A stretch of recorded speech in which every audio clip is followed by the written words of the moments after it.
It is the 175th year of the Fourth Era, and smouldering smoke plumes rise over Cyrodiil and Hammerfell, a testament to the great war that has been fought upon those lands.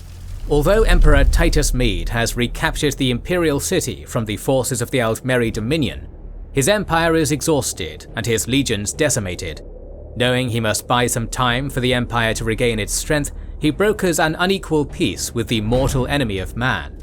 All the mannish races begrudgingly accept the humiliating terms of the White Gold Concordat. Well, all except one. Deep in the deserts of Alakir, the sons and daughters of Hunding refuse to accept a ceasefire with the hated elves. The Ragada will fight on, even if they must die to the last man and woman. In the face of this defiance, the Emperor has no choice but to relinquish Hammerfell as a province to preserve his fragile and hard-won peace. And so the Redguards fight on alone. Dark of skin, curly of hair, curved of blade, and courageous of heart, the swarthy Redguards are the most naturally talented swordsmen and swordswomen in all of Tamriel. In this latest video on the races of Tamriel, we will explore their history and society, charting the story of perhaps the proudest, most resilient, and most defiant people in the land of Dawn's Beauty. The Redguards, known in their own tongue as the Ragada, or Warrior Wave, hail from the western province of Hammerfell, a hot and largely arid land dominated by the endless dunes and shifting sands of the Alakir Desert. The proud antecedents of a rigid martial culture as harsh on the body as it is enlightening to the soul, it is no surprise that in the native language of Yoku, there are 48 different words to describe the concept of honor. At the heart of Redguard society are the Sword Singers, an ancient religious order of warriors who strengthened their spirits with esoteric rites. Of course, no Redguard would stoop so low as to use the arcane arts.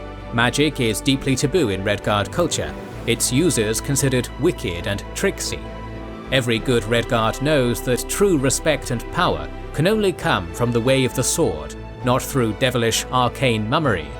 Nevertheless, it cannot be denied that the Sword Singers were magical in a certain sense, capable of gliding across a battlefield as fluidly as a dancer across a ballroom, so precise in their strokes that they could slice the wings off a fly without killing it.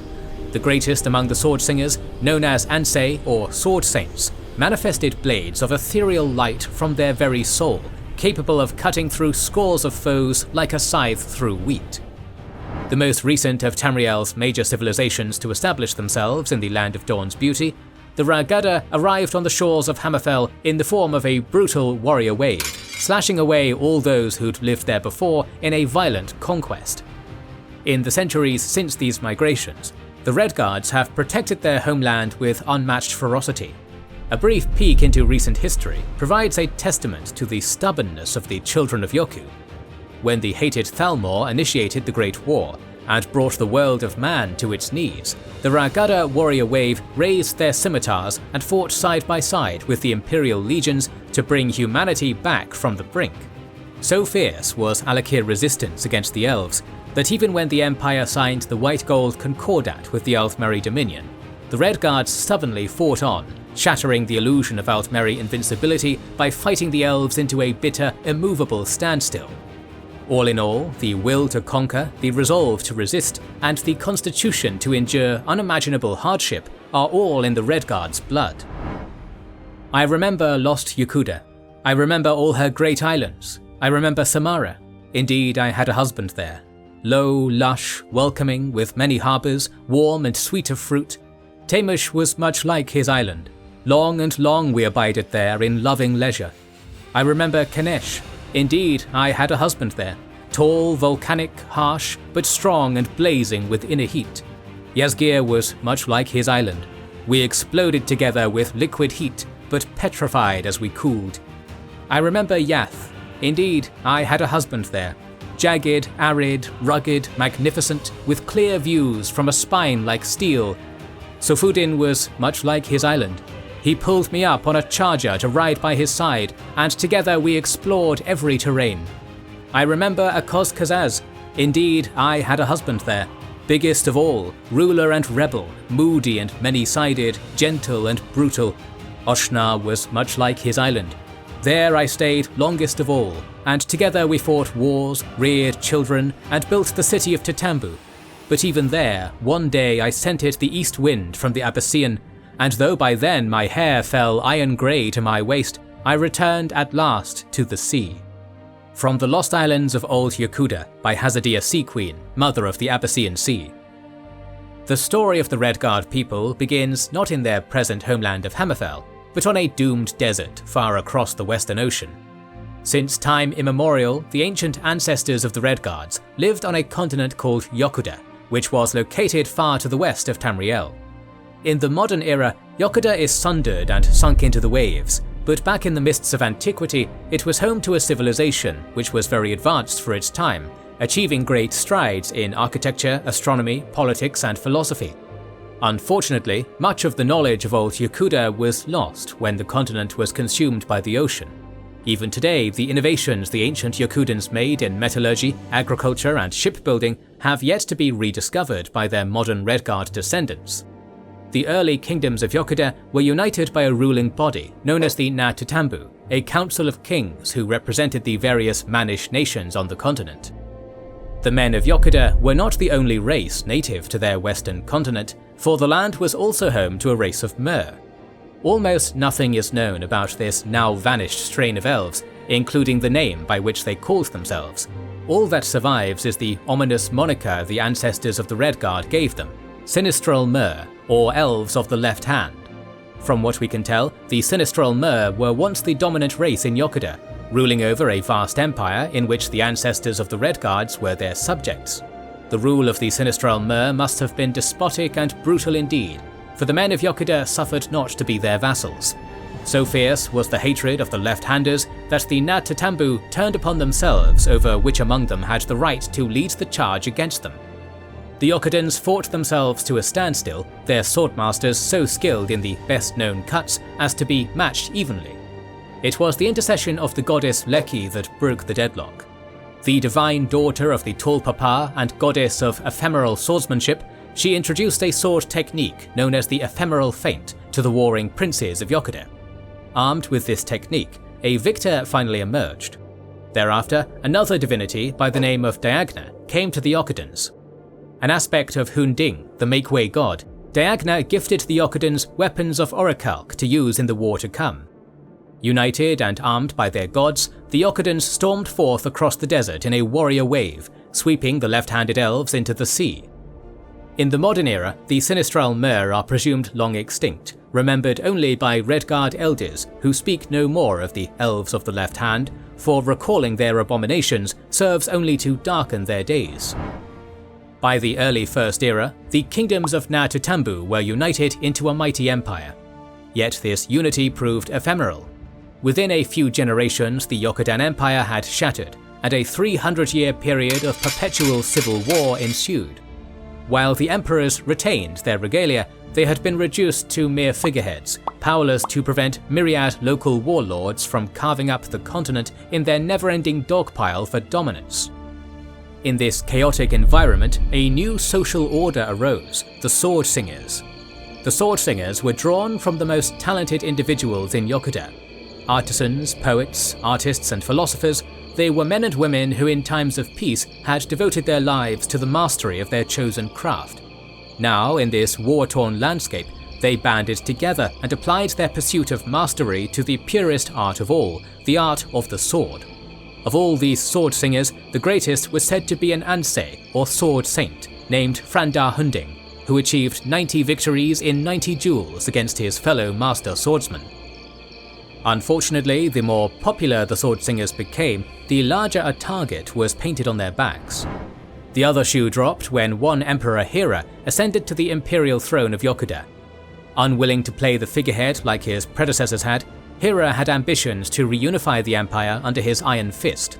He was largely successful, his forces conquering scores of regional warlords, until nearly all of Yokuda was united under his rule.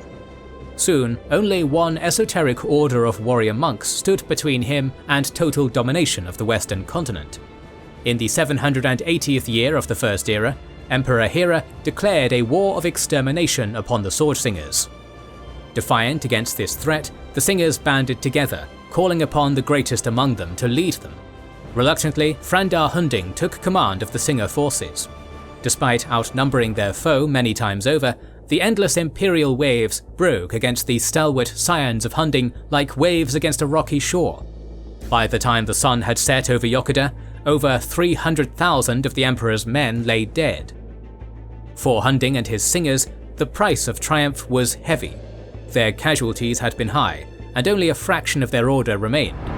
Resolving that they were no longer welcome in their homeland, the Sword Saint led his remaining disciples on a mass exodus from Yokuda's shores, making landfall on the west coast of what is now Hammerfell.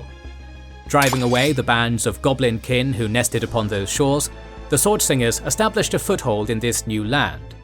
The exodus of the Swordsingers was prescient, for 12 years later, Calamity struck their old homeland. In the 792nd year of the First Era, the land of Yokuda was sundered. Modern Tamrielic historians still debate the reasons for Yokuda's doom. Some claim it was natural causes. Others claim that while Frandar Hunding and his followers sailed west, another sect of swordsingers stayed behind. This sect, known as the Hiridirge, enacted a brutal, spiteful revenge upon a Yokudan populace they considered to have abandoned them. Drawing their soul blades, they executed a forbidden technique known as the Pancrata Sword. This sword stroke destroyed the very laws of nature itself, ripping apart the very earth bones which held Yokuda together.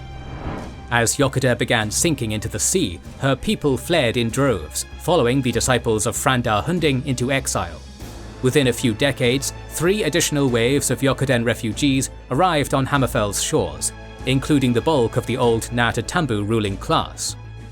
While the swordsingers who had come over in the first wave had been content to stick to the coasts, the Natatambu expanded deeper inland. Forming a swelling warrior wave, the orphaned sons and daughters of Yokuda slashed away the native peoples of Hammerfell. With the abominations of the left-handed elves fresh in their hearts, the Ragada utterly exterminated the High Elf clans who had inhabited the region for centuries. They were no kinder to their fellow races of men either, wiping out the native Nedic tribes of the Craiglawn Mountains. Yokudan expansion was eventually halted on multiple fronts. To the north, the formidable Breton Spell Knights of High Rock kept the desert warriors contained to their side of the Iliac Bay. To the east, the formidable Nordic warriors of Skyrim and Colovian legionaries of Western Cyrodiil provided a bulwark against further conquests. Nevertheless, by the 9th century of the First Era, the Yokudans had conquered all of what now constitutes the province of Hammerfell. By then, they were Yokudans no longer. Divorced from their now sunken homeland, they came to take on a new name, the Redguards, a word derived from the old Yoku Ragada, or warrior wave. In the many centuries since their arrival in Hammerfell, the Redguard people have integrated themselves fully into the tapestry of Tamrielic civilizations. Although much of the priceless knowledge of old Yokuda was sunk into the sea, much was also retained.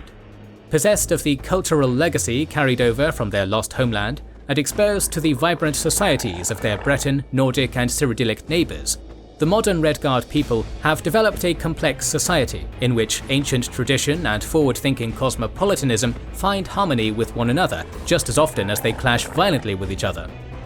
Politics in Hammerfell is dominated by a rivalry of 2 ideologically opposed factions, the Crowns and the Forbears. The Crowns are largely descended from the Natatambu, the old ruling class of Yokuda. Xenophobic and culturally conservative, they cleave true to the old ways and the old gods of Yokuda, shunning all foreign influences on their culture. The Crowns are largely concentrated deep in the inland Alakir Desert, a harsh land where few outsiders dare tread. The Forbears, in contrast, are largely descended from the Swordsingers who followed Frandar Hunding into exile after the battle at Hatu Mountain. Concentrated along the fertile littoral of the Abyssinian coast and the Iliac Bay, the Forbears are pragmatic and adaptable, having taken many elements of Breton, Nord and Imperial culture and absorbed it into their own. For as long as the Redguards have called Hammerfell home, the Crowns and the Forbears have jockeyed with one another for power and influence. At times, the province has been divided among various Crown and Forbear kingdoms, while at others the 2 factions have been precariously united under a single High King or Queen. Any foreign invaders who achieved military success in Hammerfell did so through exploiting the rivalry between these 2 factions. Tiber Septim himself was one of these invaders, utilizing a strategy of divide and conquer to pave the way for his Imperial Legion's march into the Alakir. Inversely, whenever the crowns and forebears put aside their differences and fought under one banner, they proved to be nigh unstoppable. Such was the case during the double rebellion of the Second Era 864, in which the two factions rose up against the Third Empire, forcing Tiber Septim to sign a peace treaty that granted the Redguards significant autonomy and affirmed their status not as subjects of the Imperial realm, but equal partners within it. When one thinks of Hammerfell, they typically picture bands of turban-bound nomads traversing over endless sandy dunes. This image is not wholly inaccurate. Indeed, the Alakir Desert dominates much of inland Hammerfell, and is home to many itinerant clans who live an austere, rugged life, centered around hunting and warriorship. These clans have adapted masterfully to their unforgiving home, allowing none of their scarce resources to go to waste and developing ingenious means of collecting and preserving moisture in their impossibly arid environment. With that said, there is far more to Hammerfell than just desert. The ecology of the province is surprisingly diverse. The verdant peaks of the Craglorn Mountains serve as Hammerfell's breadbasket. Dominated by verdant terraced rice fields and dotted with the ruins of old Nedic civilization, the Redguards who live here carry on the sophisticated agricultural legacy of old Yokuda. Most of Hammerfell's major cities, such as the desert jewel of Sentinel, are concentrated along the coast. The Redguards who live in these bustling maritime entrepôts are urbane cosmopolitans, wealthy merchants, and adventurous sailors. Like every other civilization on Tamriel, religion forms a huge part of Redguard society. Like other cultures, the Redguards believe the universe exists in a cyclical state of destruction and rebirth. Central to this cycle is Satakal the Worldskin, the serpentine god of everything whose hunger periodically consumes the world. Satakal's main foil is Ruptka, also known as Tall Papa. Tall Papa was the first spirit to learn how to survive Satakal's hunger and persist through the turning of the cycle. Through this knowledge, Tall Papa gave purpose to other spirits.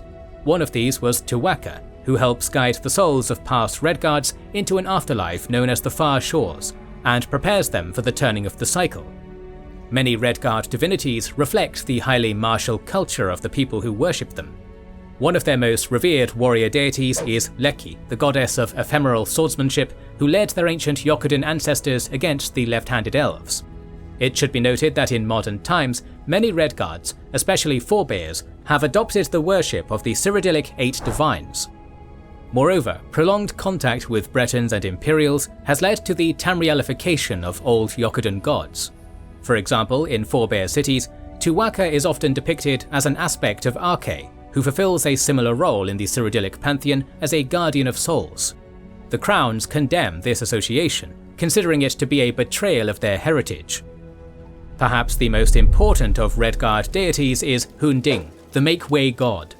Throughout history, whenever the ancient Yokudans and their Redguard descendants needed to make way for their people, Hunding manifested within a mortal avatar to clear the path. When the Yokudans warred upon the Sinistral Mer, Hunding manifested as Diagna, granting his people orichalc weapons with which they could drive the elves into the sea. When the time had come for Satakal the Worldskin to emerge and swallow Yokuda into the sea, Hunding manifested as the sword saint Frandar Hunding, guiding his people to a new land. More recently, when the all-conquering legions of Tiber Septim overran Hammerfell, Hunding manifested as the folk hero Sura Dohega, also known as Cyrus the Sailor.